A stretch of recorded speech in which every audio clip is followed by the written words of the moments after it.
প্যারিসে অলিম্পিক চলছে, ইতিমধ্যে ভারত বেশ কিছু পদক নিজের পকেটে পুরে ফেলেছে।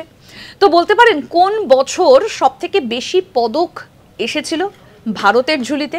আসুন সেই বিষয়ে আপনাদেরকে বলি। পুরুষদের হকি ৮টি স্বর্ণ পদক সহ মোট ১২টি পদক ভারতের অলিম্পিকের পদক তালিকায় সবথেকে বেশি অবদান রেখেছে এবং ৭টি পদক সহ তার মধ্যে কুস্তিও রয়েছে। অর্থাৎ কোন কোন ইভেন্টগুলো যুক্ত রয়েছে সেটা বললাম। এবার আপনাদের বলি কবে। টোকিও ২০২০ থেকে একটা সোনা সহ ৭টা পদক নিয়ে ফিরেছে ভারত এবং এটাই এখনো পর্যন্ত কোনো এক বছরে পাওয়া ভারতের সবথেকে বেশি পদক।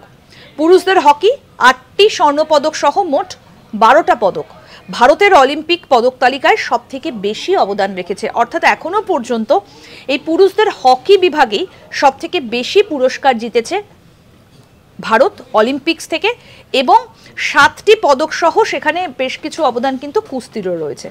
দেখতে থাকুন আজ তাক বাংলার ইউটিউব চ্যানেল, সাবস্ক্রাইব করুন।